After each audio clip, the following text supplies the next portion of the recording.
لقد من الله على المؤمنين إذ بعث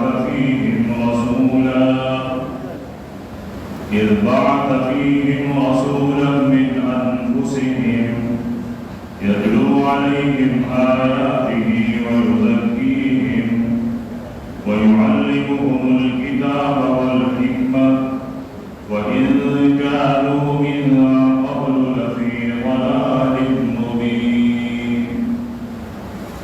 صدق الله خالقنا العظيم وبلغنا رسوله النبي الأمي الكريم ونحن على ذلك من الشاهدين والشاكرين والحمد لله رب العالمين. تمام عظيم كبير ستوس اللهم صل على محمد وعلى آل محمد كما صليت على إبراهيم وعلى آل إبراهيم اللهم بارك على محمد وعلى آل محمد كما باركت على إبراهيم وعلى آل إبراهيم. انتہائی قابل قدر معزز سامعین، آپ کے سامنے اللہ رب العزت کے مقدس و بابرکت کلام قرآن مجید فرقان حمید سورہ آل عمران کی طیب تلاوت کی گئی ہے، جس میں رب العزت نے ساری انسانیت پر اپنی ایک خاص نعمت اور احسان کا ذکر فرمایا ہے، جو نبی آخر الزمان صلی اللہ علیہ وسلم کی بعثت اور آپ کا دنیا میں بحیثیت نبی آخر الزمان تشریف لانا ہے، اور پھر آپ کے بعثت کے مقاصد ذکر فرمائے ہیں، اور اس دور کی اس زمانے میں رہنے والے لوگوں کی مذہبی حالت بھی ذکر فرمائی ہیں۔ پیغمبر پاک صلی اللہ علیہ وسلم کی سیرت کے حوالے سے ہماری بحث چل رہی ہے۔ حضرت ابراہیم علیہ السلام سے لے کر پیارے پیغمبر صلی اللہ علیہ وسلم کے دادا کے تک، اور پھر عبد المطلب سے لے کر آپ صلی اللہ علیہ وسلم کی پیدائش اور آپ کی رضاعت حضرت حلیمہ سعدیہ رضی اللہ تعالی عنہ کے ہاں آپ کا دودھ پینا اور حضرت حلیمہ کا دودھ پلانا، یہ باتیں تقریباً اختصار کے ساتھ عرض کر دی گئی تھی۔ آپ صلی اللہ علیہ وسلم نے جن ماؤں کا دودھ پیا ہے ان میں 4 ہستیاں قابل ذکر ہیں۔ ایک خود آپ کی والدہ محترمہ حضرت آمنہ، اور دوسری حضرت حلیمہ سعدیہ، اس کے علاوہ حضرت عبداللہ کے جو آپ صلی اللہ علیہ وسلم کے والد گرامی ہیں، ان کے کنیز اور باندی ہیں برکہ یا ام ایمن کے نام سے،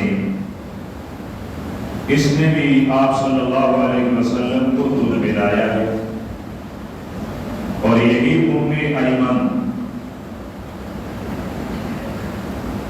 یہ حضرت زید رضی اللہ تعالی عنہ کی ماں بھی ہیں، حضرت زید رضی اللہ تعالی عنہ کی یہ بیوی بنی ہیں، اور ان کی بھی دودھ آپ صلی اللہ علیہ وسلم نے پیا ہے۔ باندھی تھی جس نے آپ صلی اللہ علیہ وسلم کی ولادت کی خوشخبری سنائی، اور ابو لہب نے اس باندھی کو صرف اس خوشخبری پر آزاد کر لیا تھا کہ میرے مرحوم بھائی کے ہاں اس کی بچے کی ولادت ہوئی ہے، بیٹے کی ولادت ہوئی ہے، تو کم سے کم ہمارے مرحوم بھائی کا کوئی نہ کوئی نشانی وہ دنیا میں موجود ہو گیا۔ اس خوشی میں ابو لہب نے اپنے باندی کو آزاد کرایا تھا۔ اگر آپ مجھے معاف کریں تو میں یہ کہہ دوں کہ یہ دنیا میں سب سے پہلا میلاد منایا گیا تھا، یعنی کہ خوشی کا اظہار کیا گیا تھا۔ تو اس نے بھی آپ صلی اللہ علیہ وسلم کو دودھ پلایا۔ تو یہ 4 مائیں ہیں جن کا دودھ آپ صلی اللہ علیہ وسلم نے پیا ہے۔ اور پھر اس کے بعد حضرت حلیمہ آپ کو واپس لے کر آئی۔ حضرت آمنہ نے دوبارہ آپ کے حوالے کر لیا۔ اگرچہ اب دودھ پینے کا زمانہ چلا گیا تھا، لیکن عرب کی ایک رسم، ایک عادت تھی کہ وہ اپنے بچوں کو دیہات میں بھیجا کرتے تھے، اور دیہات میں جا کر وہ دیہاتیوں کے پاس رہتے تو ان کی زبان وہ بالکل صاف اور پاک رہتی۔ اور آپ صلی اللہ علیہ وسلم تو ویسے بھی دنیا میں جتنے لوگ فصیح اور بلیغ گزرے ہیں، صاف بولنے والے گزرے ہیں، ان کا آپ سردار ہیں۔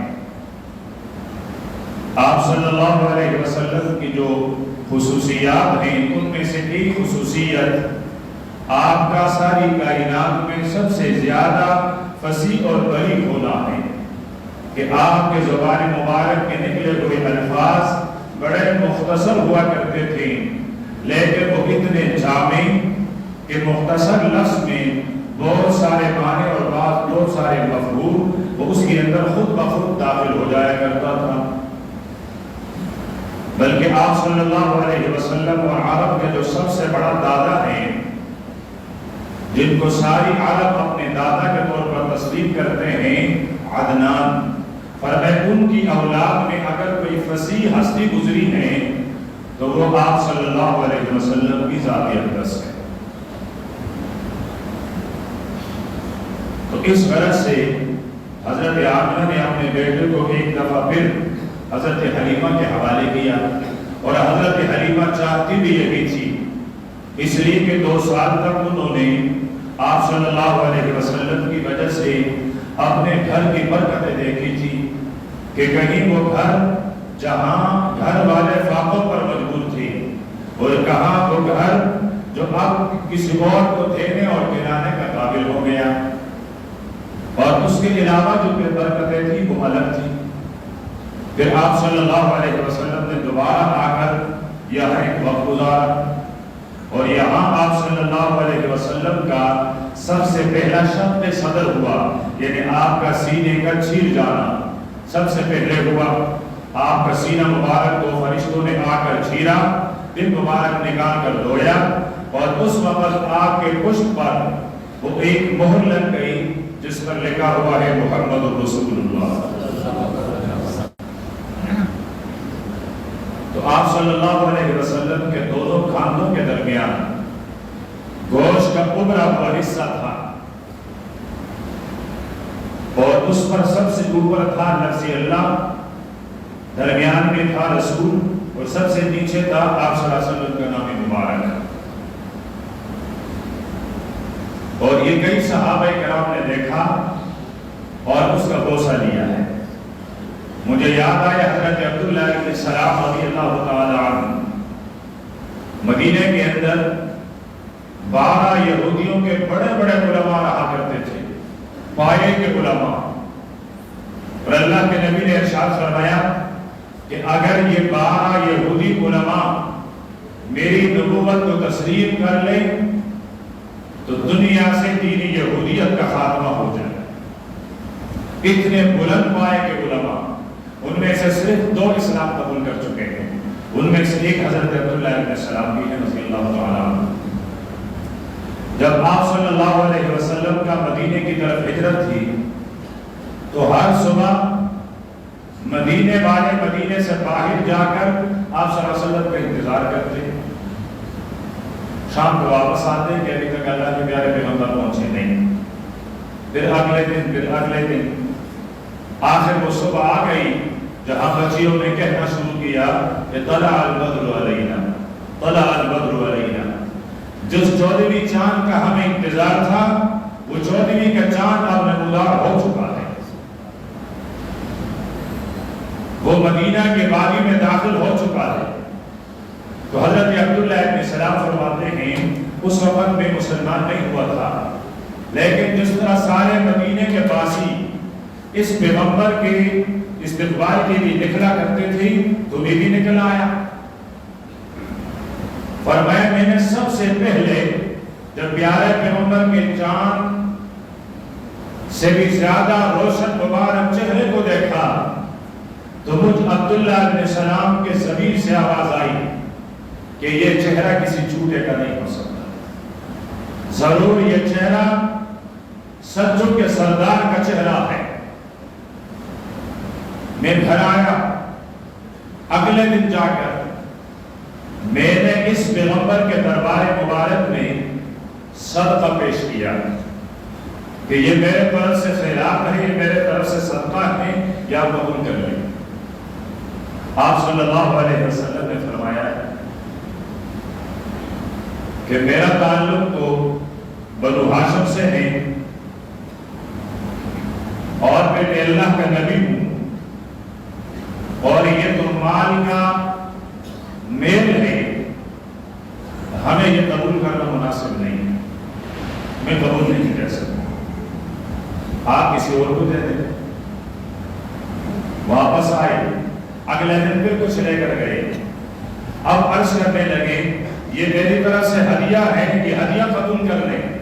آپ نے ہدیہ قبول کر لیا، اس لیے کہ آپ صلی اللہ علیہ وسلم بذات خود صدقہ قبول نہیں فرماتے تھے، صحابہ کرام کو دے دیا کرتے تھے، اور ہدیہ آپ قبول کیا کرتے تھے۔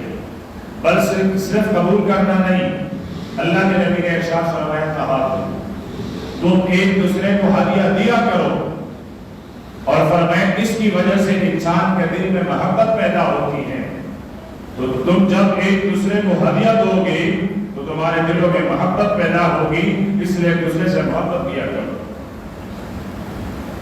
تو حضرت عبداللہ بن سلام رضی اللہ تعالیٰ عنہ فرمانے لگے کہ توریت کے اندر جو دو نشانیاں تھی وہ تو میں نے دیکھ لی تھی کہ نبی آخر الزمان صدقہ قبول نہیں کرے گا اور ہدیہ قبول کرے گا۔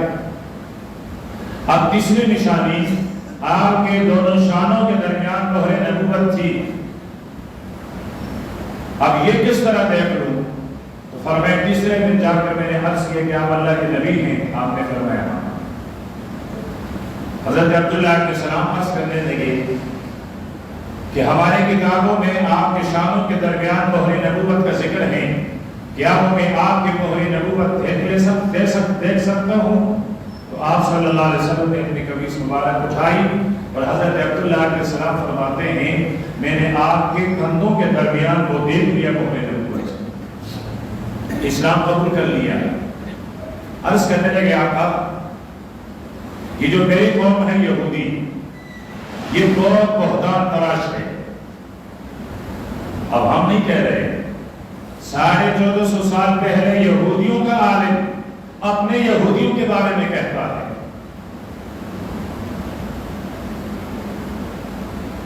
اور قرآن پاک میں ارشاد فرمایا لَتَجِدَنَّ النَّاسَ، ساری انسانیت کو جمع کر لیا جائے، ان ساری انسانیت میں مسلمانوں کا سب سے بڑا دشمن فرمایا الیہود، وہ یہودی، اللہ کا قرآن کہتا ہے۔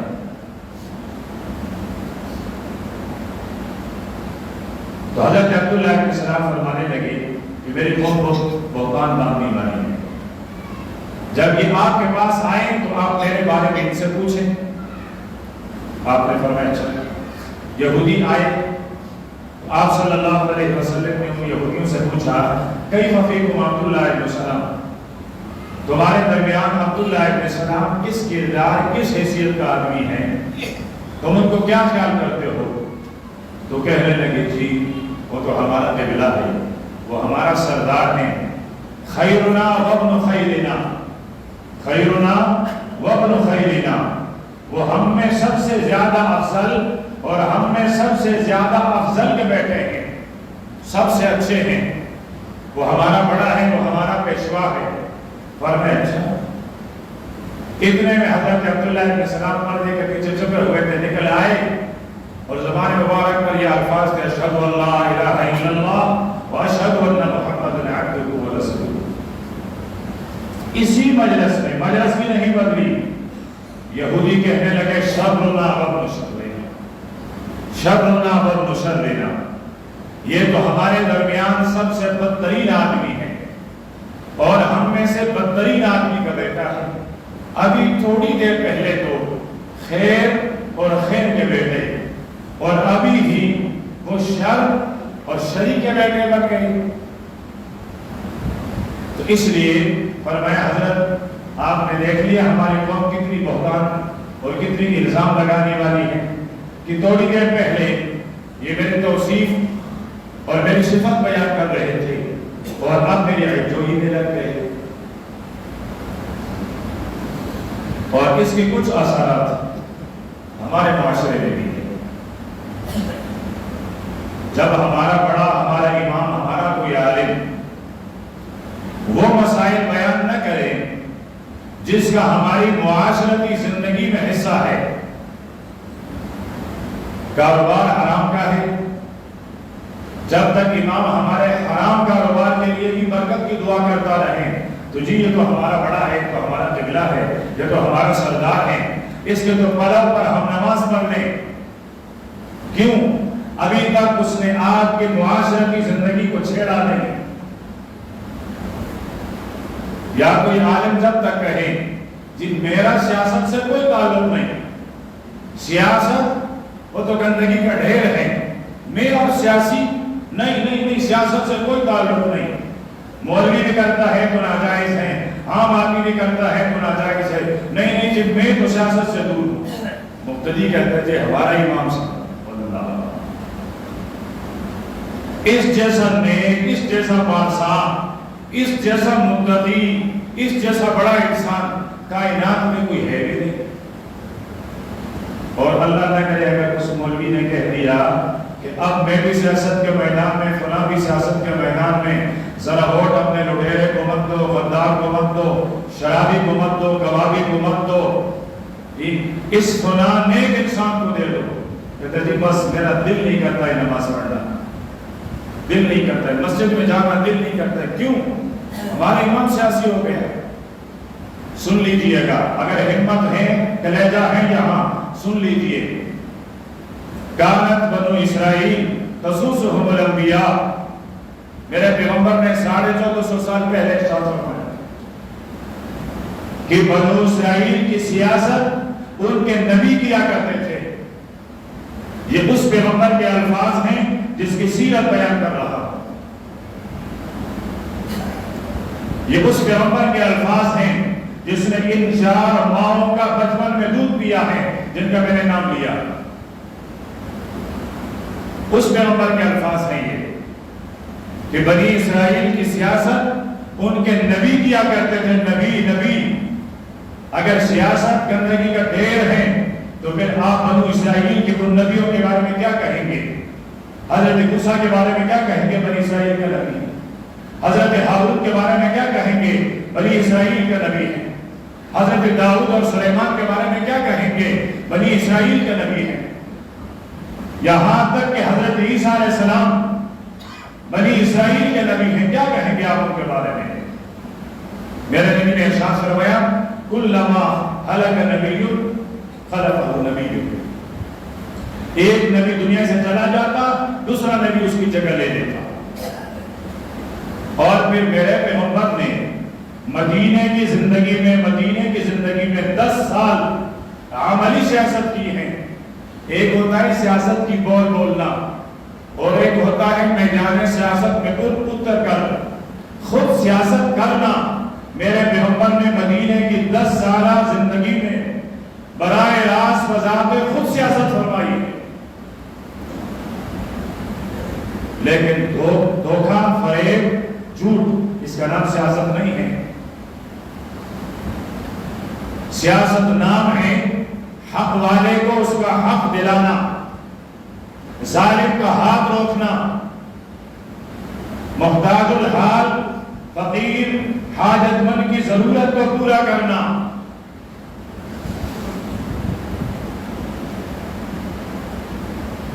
غاصب اور لٹیرا اس کا ہاتھ روک کر غصب شدہ چیز اس کے ہاتھ سے نکلوانا، یہ ہے وہ سیاست کا اصل مفہوم۔ یہ سیاست کی ہے بنی اسرائیل کے انبیاء نے یہ سیاست کی ہے میرے پیغمبر نے. تو بات پتہ نہیں کہاں سے کہاں چلی گئی. میری موضوع ہے آپ صلی اللہ علیہ وسلم کی سیرت اور آپ صلی اللہ علیہ وسلم کی زندگی. تو حضرت عبداللہ بن سلام رضی اللہ تعالیٰ عنہ انہوں نے آپ صلی اللہ علیہ وسلم کے کندھوں کے درمیان دور نبوت کو دیکھ لیا ہے. مدینے کی زندگی میں مجھے یاد آیا ایک دوسرے صحابی کا واقعہ. اللہ کے نبی نے صفیں سیدھی کی، فرمایا تم میں سے اگر میرے اوپر کسی کا حق ہے آج مجھ سے اپنا حق لے لے. ہے کسی کا حق؟ صحابہ کرام کے آنکھیں برسنے لگی. اللہ کے حبیب ہمارا آپ پر حق، ہم آپ سے حق لے لیں. اس آنسو کے برسات میں ایک صحابی نے ہاتھ کھڑا کیا، اللہ کے پیغمبر میرا حق ہے. صحابہ کرام نے دیکھا، صحابہ میں حضرت ابو بکر بھی موجود ہیں، حضرت عمر بھی موجود ہیں، حضرت عثمان اور علی بھی موجود ہیں، عشرہ مبشرہ بڑے بڑے صحابہ کرام. ساتھ میں ایک بڑے صحابی نے اسے کہا اللہ کے بندے پیغمبر پر جتنا حق ہے میں دے دوں گا، ہاتھ نیچے کر لو.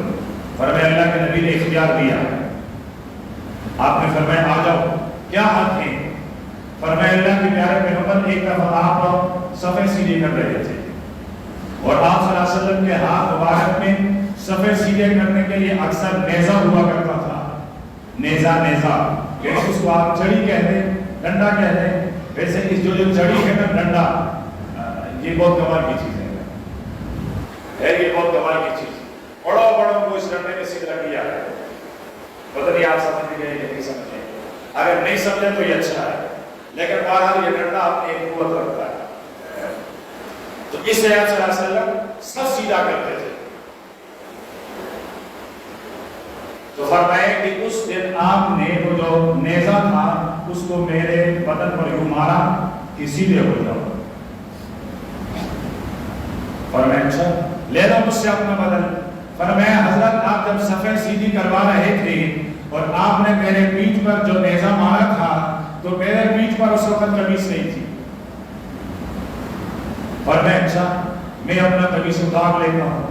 صحابہ کرام نے اس صحابی سے کہا اللہ کے لیے معاف کر دو، اللہ کے نبی دونوں جہانوں کا سردار کیوں بدلہ لے رہے ہو؟ پر صحابی کہنے لگے اللہ کے نبی نے اختیار نہیں دیا. اب صحابہ کچھ کہہ بھی نہ سکیں اور اس کو بدلہ لینے کے لیے اجازت بھی نہ دے سکیں. اللہ کے پیارے پیغمبر نے اپنی دامن مبارک اٹھائی، اس نے آپ صلی اللہ علیہ وسلم کے ساتھ چمٹ کر مہر نبوت کا بوسہ لیا اور عرض کرنے لگے اللہ کے محبوب میں میرے ماں باپ آپ پر قربان. یہ تو ایک چھڑی تھی، اگر آپ میرے بدن کی بوٹیاں کروا کر اور اسی ڈنڈے میں پرو کر آپ آگ پر اس کو بھون بھی لیا کرتے میں تب بھی آپ سے بدلہ نہیں لیتا. لیکن میری چاہت تھی کہ میں آپ کے کندھوں کے درمیان مہر نبوت کا بوسہ لے لوں اور کوئی طریقہ نہیں تھا. یہ طریقہ اختیار کر کے میں نے مہر نبوت کا بوسہ دیا.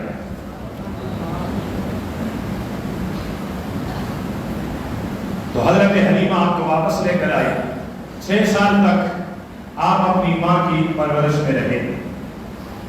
6 سال کی عمر تھی تو حضرت آمنہ کے دل میں یہ اشتیاق پیدا ہوا کہ میں مدینہ جا کر اپنے مرحوم شوہر خواجہ عبداللہ کی قبر کی زیارت کروں. تو یہ مدینہ چلی گئی اور وہاں سے واپسی پر یہ بیمار ہوئی اور اب وہ ایک مقام ہے مدینے سے باہر، یہاں ان کی یہ بیماری جان لیوا ثابت ہوئی اور یوں آپ کی والدہ حضرت آمنہ اللہ کے پاس چلی گئی. والد تو دنیا میں تشریف لے آنے سے پہلے چلے گئے. 6 سال کی عمر میں ماں کا انتقال بھی ہو گیا. ابھی آپ کی پرورش آپ کے دادا عبدالمطلب نے شروع کی. خواجہ عبدالمطلب عرب کے قریش کے بڑے سردار، جب کبھی چادر بچھی ہوئی یہ بیٹھے ہوئے ہیں، بڑے بڑے سردار بیٹھے ہوئے ہیں، آپ صلی اللہ علیہ وسلم کے چچا بیٹھے ہوئے ہیں. آپ صلی اللہ علیہ وسلم دوڑتے ہوئے آتے اور اپنے دادا کے پاس اس چادر کے پاس بیٹھ جایا کرتے تھے. اگر چاچا یا کوئی اٹھانا چاہتا تو دادا منع کرتا نہیں, یہ میری عبداللہ کی نشانی ہے, اس کو میرے ہاتھ سے مت اٹھاؤ. بہت بڑے بڑے سرداروں نے آ کر عبد المطلب سے کہا آپ کا یہ بیٹا سردار لگتا ہے, اس کا اٹھنا بیٹھنا, اس کی عادتیں, اس کی شکل مبارک یہ سرداروں جیسی ہیں, یہ لگتا تو سردار ہے, اور سردار لگتا نہیں, سرداروں کا سردار تھا اور سرداروں کا سردار ہے اور سرداروں کا سردار رہے گا. ابھی آپ صلی اللہ علیہ وسلم کی عمر 8 سال تھی کہ آپ کے دادا عبد المطلب کا بھی انتقال ہوا. 82 سال کی عمر تھی, انتقال کر گیا. ابھی آپ کی انگلی پکڑی آپ کے چاچا ابو طالب نے. اس وقت یہ اپنے والد عبد المطلب کے جانشین تھے, اور آپ صلی اللہ علیہ وسلم کے اس وقت جو چاچا موجود تھے ان میں یہ سب سے زیادہ وجیز, سب سے زیادہ سمجھدار, سب سے زیادہ معاملہ فہم تھے. انہوں نے آپ کی پرورش شروع کی. 12 سال کی عمر میں آپ نے شام کا ایک سفر کیا. عرب کی عادت یہ تھی کہ وہ ایک سفر سال میں یمن کا کیا کرتے تھے اور ایک سفر شام کا کیا کرتے تھے. رحلت الشتاء والصيف جو سورہ قریش میں اللہ پاک نے بیان فرمایا ہے, یہ قریش کی عادت تھی. اس سفر میں وہ ایک راہب نے, ایک عیسائی عالم نے آپ کو پہچانا اور آپ کو واپس بھجوا دیا. پھر اس کے بعد آپ صلی اللہ علیہ وسلم نے بکریاں چرائی, اور اللہ کے نبی نے ارشاد فرمایا کہ اللہ کے نبیوں میں سے اکثر ایسے ہیں جنہوں نے اپنے بچپن میں بکریاں چرائی ہیں, اور تمام جانور بہت اچھے ہوتے ہیں, لیکن بکری بابرکت جانور بھی ہیں, لیکن اپنے چرواہے کو تکھانے والی جانور بھی ہیں. دیگر جانور ایک جگہ جم کر چرتے ہیں, ان کا چرواہا بے فکر ہو جاتا ہے, گائے ہیں, بیل ہیں, کوئی بھی ہیں, بس یہاں لگا ہوا ہوگا, یہاں سے لے کر وہاں تک اس کا پیٹ بھر جائے گا تو کہیں سو جائے گا اور جگالی شروع کر لے گا. لیکن بکری ایک پتا یہاں سے لے گا, دوسرا پتا وہاں سے لے گا, تیسرا پتا وہاں سے لے گا, چوتھا وہاں سے لے گا, پھر اس کی فصل نظر آئے گی, کسی کی دوڑتی ہوئی فصل میں جائے گی, وہاں سے کسی اور کی فصل نظر آئے گی تو وہاں چلی جائے گی. تو یہ اپنے چرواہے کو اپنے پیچھے دوڑواتی ہے, اور یہ اللہ پاک تربیت کروا رہا ہے کہ کل میرے پیغمبر کو امت ملے گی, وہ بھی بکریوں کی طرح حرام میں چلے گی, وہ بھی بکریوں کی طرح اپنے اور پلائے کی تمیز نہیں کرے گی, اور میرا پیغمبر یہاں اس کو منع کرے گا دیکھو یہ حرام ہے, تو دوسرا بندہ وہاں سے مبارنا شروع کر دے گا, میرا نبی اس کو سمجھائے گا دیکھو یہ حرام ہے, پھر کوئی تیسرا کوئی اور ناجائز کام کرے گا, پیغمبر دوڑ کر اس کو سمجھائے گا یہ بھی ناجائز ہے. تو یہ اصل میں بچپن کی تربیت ہوا کرتی تھی. پھر آپ صلی اللہ علیہ وسلم نے دوسرا سفر 25 سال کی عمر میں کیا, تجارت کے لیے گئے. اماں حضرت خدیجہ کا مال لے کر گئے, اور اس سفر میں پھر ایک اور راہب سے ملاقات ہوئی, اور اس نے جا کر جہاں آپ صلی اللہ علیہ وسلم بیٹھے تھے تو انہوں نے جا کر یہ نہیں پوچھا اس بچے کا والد کون ہے, جا کر پوچھا اس کا والی کون ہے, والی کون ہے, پرورش کرنے والا کون ہے. اس لیے پتا تھا کہ یہ بچہ یتیم ہے. لکھا تھا وہاں تورات میں لکھا تھا یہ یتیم ہوگا, اور اللہ پاک نے اس سایہ دار سے تمام سایوں کو وقت وقت پر اٹھایا. دنیا میں آنے سے پہلے باپ کا سایہ اٹھایا تاکہ رب کے بجائے اس کی زبان پر کبھی اب کا لفظ نہ آئے, اس کی زبان پر جب بھی آئے تو رب کا لفظ آئے. اب تو دیکھا ہی نہیں ہے تو ابا ابا کو نہیں پکارے بلکہ ربا ربا پکارے. ماں کی محبتیں دیکھی ہی نہیں ہیں تو اس کو پکارے گا ہی نہیں, رب رب پکارے گا. دادا کی محبت دیکھی نہیں ہے تو دادا دادا کہہ کر نہیں پکارے گا، رب رب میں پکارے گا۔ تو اس نے بھی آ کر کہا والی کون ہے؟ بتانے والوں نے کہا یہ ابو طالب ہے۔ انہوں نے کہا آپ کا یہ بچہ سردار ہے، ہمارے کتابوں میں جو علامات ہیں وہ نبی آخر الزمان کی ہیں، اور حضرت عیسیٰ علیہ السلام کے بعد اس درخت کے نیچے کوئی نہیں بیٹھا، یہ پہلا آدمی ہے جو اس درخت کے نیچے بیٹھ گیا۔ اس سے معلوم ہوتا ہے یہ نبی آخر الزمان ہے، اس کو واپس لے جا۔ اس سفر کو بھی مختصر کروا کر آپ واپس گئے تو پھر آپ کا نکاح ہوا ہے حضرت خدیجہ رضی اللہ تعالیٰ عنہ سے، اور حضرت خدیجہ رضی اللہ تعالیٰ عنہ کے بطن مبارک سے سب سے پہلے آپ کے بیٹے حضرت قاسم کی ولادت ہوئی ہے، پھر آپ کی بڑی بیٹی حضرت زینب کی ولادت ہوئی ہے، پھر آپ کی دوسری بیٹی حضرت رقیہ کی ولادت ہوئی ہے، پھر آپ کی تیسری بیٹی ام کلثوم کی ولادت ہوئی ہے۔ جب آپ کی عمر 36 سال تقریباً تھی پھر آپ کے سب سے چھوٹی صاحبزادی حضرت فاطمہ کی ولادت ہوئی ہے۔ طبقات ابن سعد لکھتا ہے اور الاصابہ والے لکھتے ہیں کہ آپ صلی اللہ علیہ وسلم کو نبوت ملی اگلے سال حضرت فاطمہ کی ولادت ہوئی، لیکن یہ بچے سب کے سب حضرت خدیجہ رضی اللہ تعالیٰ عنہ کے بطن مبارک سے ہوئی، اور اس وقت حضرت خدیجہ 2 شوہروں سے بیوہ اور عمر 35 سال سے زیادہ، اور آپ صلی اللہ علیہ وسلم کی عمر ہے 25 سال 25 سال کا ینگ نوجوان، اور شادی اس کی ہو رہی ہے بیوہ سے، اور بیوہ کی عمر بھی 35 سال سے کچھ زیادہ۔ سوچا جائے، لوگ اعتراض کرتے ہیں میرے پیغمبر نے اتنی ساری شادیاں کیوں کی ہے؟ اگر نکاحوں کے دلدار ہوتے، شادیوں کے دلدار ہوتے تو آپ صلی اللہ علیہ وسلم یہاں 25 سال میں اپنے سے دگنے عمر عورت کے ساتھ شادی نہ کرتے، اپنے سے کم عمر کے ساتھ شادی کرتے۔ یہاں تو میرا نوجوان 2-3 سال کا فرق بھی گوارا نہیں کرتا کہ اگر 2-2.5-3 سال کا فرق نہیں کہتے نہیں میں اس کی یہاں نکاح نہیں کروں گا، یہاں شادی نہیں کروں گا، یہ تو ماں جیسے میری ماں برابر ہے، میں کیوں نکاح کروں؟ اور آج کل ہمارے نوجوان تو بالکل اتنے سمارٹ ہو چکے ہیں، اتنے ماڈرن ہو چکے ہیں، خود پسند کرتے ہیں۔ اچھی بات ہے، اچھی بات ہے۔ صحابی نے نکاح کیا، آپ صلی اللہ علیہ وسلم نے اس کے بدن مبارک پر، اس کے لباس پر زعفران کا دبا دیکھا، خوشبو کا۔